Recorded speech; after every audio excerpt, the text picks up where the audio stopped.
Hi, and welcome to Business Advisory and Tax Tips. Today, I'm going to talk about allowable home office deductions. But first, I'm Michelle Burke, coming to you live from Annapolis, Maryland. Many of you know that after 30 years as a CPA and a corporate tax accountant, I went out on my own in January and created health and taxes. There are only two things certain in life: death and taxes. I'm here to help you flip that to health and less taxes. Today, we're going to talk about the home office deduction. You can catch this on Facebook Live. You can also catch it on YouTube Live. If you catch it in replay, please check out my YouTube channel called Health and Taxes. Please subscribe, comment, like. Let me know what else you'd like to hear about. Happy to do anything else there, but please support that channel. Thank you. I come to you live every Wednesday at 5 p.m. Eastern Time to bring you something either related to the stimulus, business advice, or tax tips. Today, I have a quick update on the stimulus, and then we're going to dive into home office deductions. So first, a few things on the stimulus. Many of you know that on Monday, both House and Senate passed a stimulus bill that was combined with the government funding bills. So there's 12 bills combined together, called the omnibus government funding bills. So those are all together. So yes, there are 5,593 pages, but there are 12 bills in there. The coronavirus bill is just one of those bills. So just wanted to clarify that. Right now, the government funding has been under continuing resolution until Monday, December 28th. So on Monday, that package of bills was agreed to and voted on by Congress. And after that, the president had 10 days to either sign it or veto it. At this point, he has decided that he is going to perhaps, or threatening to veto it. If he vetoed it, it could go back to Congress and they could revote on it. But since he's not vetoing it, it will hang out there for 10 days. And he may veto it. We'll see, but probably not. It's more likely just a threat to stall. So that said, the House Democrats said that they would come back on tomorrow. They would come back and do a phone vote on a standalone bill for $2,000 of stimulus to the American public. However, that would require a unanimous vote through the House, and House Minority Leader Republican Kevin McCarthy stated that he would not support that. So Nancy Pelosi had proposed a standalone bill, and that the House would push that through tomorrow. However, the Minority Leader McCarthy said that he would not support that. So we all know, we're all excited. We are thinking that this bill would have gotten signed and that there would be payments going out on Monday. However, that will not happen now. So I just want to make sure you're clear that stimulus payments will not be going out on Monday. This omnibus billing package would have stopped the CDC eviction moratorium on rentals, right? And it would also have increased the unemployment, so for another 11 weeks. So unemployment state PUA programs end on December 26th. So those programs will definitely be ending. before there's an opportunity to come up with a new stimulus package. So on Monday, what happens next is the House will be back in session on Monday the 28th, and they will, if there's a veto, they'll work from there. If there's not a veto, they will work on the government funding bill again and see what they can do to move that forward. The Senate will come back in session on December 29th and move forward from there. So stay tuned on that. We definitely need a government continuing resolution as of December 28th to keep that moving forward. A couple other things I just wanted to clarify because there seems to be some confusion about.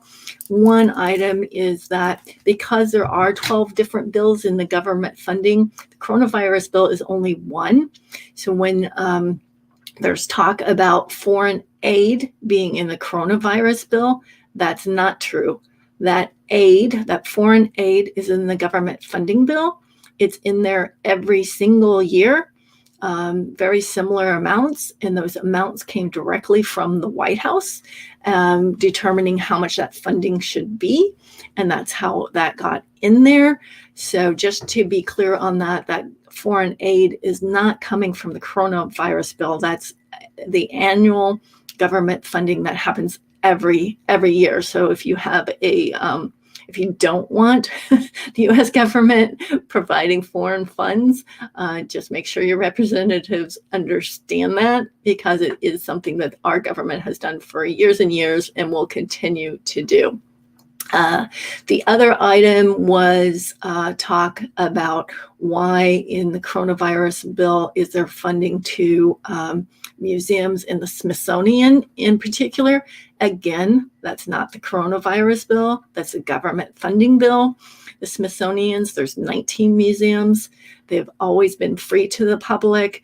That is something that the government has always funded. Every year they vote to refund it. And the National Zoo is one of those. So right now, with those all being closed, they are not generating any, there's no revenues coming in. So they've always been government funded, but they're gift shops and they do raise a lot of different monies from events and from their gift revenues and such. But that funding is not being taken away from the American people. In fact, it is a benefit to the American people. So just wanted to make that clear. And one other item that people were misstating, I saw a lot today, is $600 of stimulus was going to each adult and $600 to children under 17. If you want to know all the details of the coronavirus bill that was passed, you can see my video here that I did on Monday night walking through the main components of that. There was a statement that illegal aliens would be getting $1,800 and U.S. citizens would only be getting $600. That is not true. There's no money to illegal aliens. The one fact is, if a U.S. resident was married to I-10 spouse and they had children, this time $600 would go to those children and to the spouse that's a U.S. citizen. Still nothing would go to the I-10 recipient. Last time, children of U.S. citizens that were married to I-10s did not get the child money. So that is one change from the last CARES Act to this act, but still no money to illegal aliens. So I just wanted to clarify that, because I've seen a lot of comments that just aren't true. All right, so let's go. Enough for the stimulus. So there will be no funds next week, and likely very interesting next week when a lot of these programs actually will shut down. So let's go on to the home office deduction. I know a lot of you will be gathering things together at year end, getting ready to file your taxes for 2020. Many of you have been working at home. And so your question is, are you entitled to the home office deduction? So let me talk about who qualifies, what expenses are deductible, and how those are calculated. So first, to who qualifies?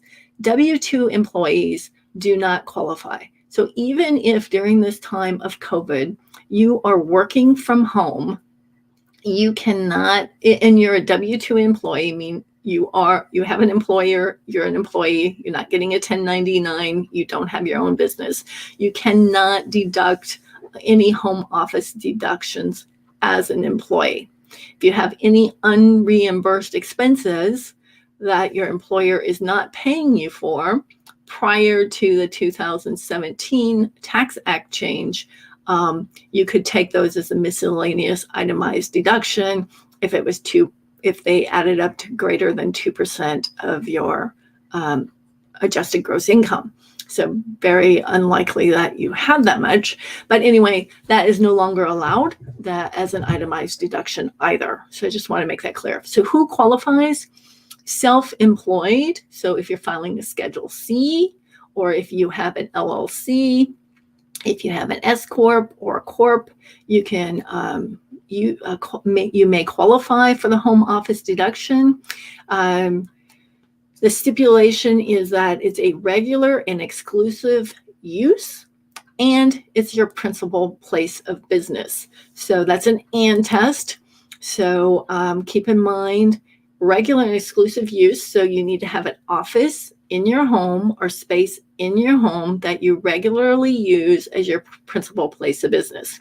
Now that was challenged in a tax court case, and administrative use works. So let's say you're a doctor, you have your business office or your where you work normally during the day. Then you come home and you're checking emails, you're using your home office space.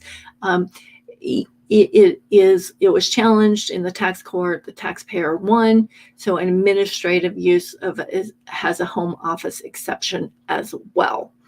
So first and foremost, that's who qualifies. Second, what types of expenses? So the types of expenses that might qualify are mortgage interest if you own the home, or rent if you rent, property taxes, homeowners insurance, homeowners association fees, utilities, repairs, maintenance, and depreciation.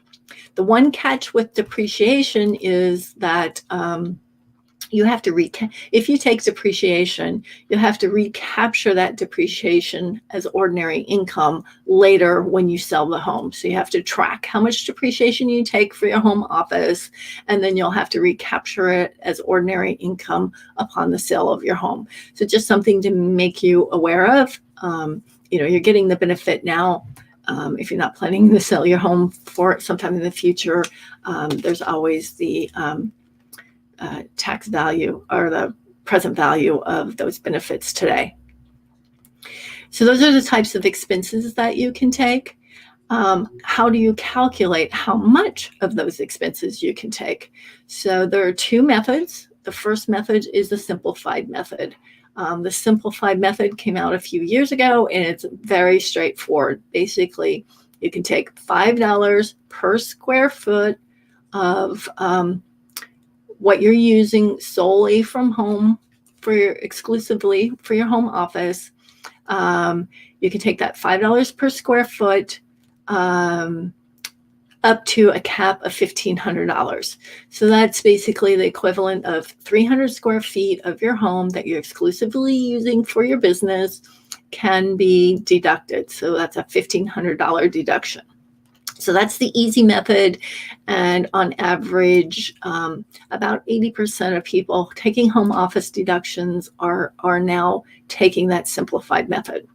Now, if you live in higher cost areas, your mortgage might be higher, property taxes might be higher. It might make sense to do the standard or regular method calculation. To do that calculation, basically you take your square footage of your office space and you divide that by the square footage of your house to come up with a percentage And that percentage is then used. So let's say you have a 200 square foot office, and you have 1,000 square foot home, then 20% of your qualifying expenses could be deductible for your home office. So you would take that 20% times all those things. So then remember, to the extent you've taken mortgage interest, property taxes on your Schedule C or on your business return, then you would not take those in your itemized deductions. So if you were taking 20% on your Schedule C, the other 80% you would take as on your individual return as an itemized deduction. You don't get both. And if you have two businesses, or if you have a rental income and a Schedule C self-employed business, you can allocate between the two businesses, but you can't double dip. You can't take 20% on your Schedule C and 20% on your Schedule E, the rental income. So you could take 10% or 5%, however you divide up your time, how you allocate your time between those two activities. So hopefully that makes sense. I mentioned the unreimbursed business expenses. I'm just checking my notes here to make sure that I've made everything clear. There's a couple thoughts. There's also a thought, a little more advanced thought of maybe having your business reimburse you for any personal expense, or for any business expenses or use of your home. So you could also calculate it and do it that way. Anyway, I hope that's helpful for you on the home office deduction. If you have any questions or comments, please put them below. I'm happy to answer them. Otherwise, you can reach out to me directly. I'm happy to answer those questions as well. If you have other topics, please let me know.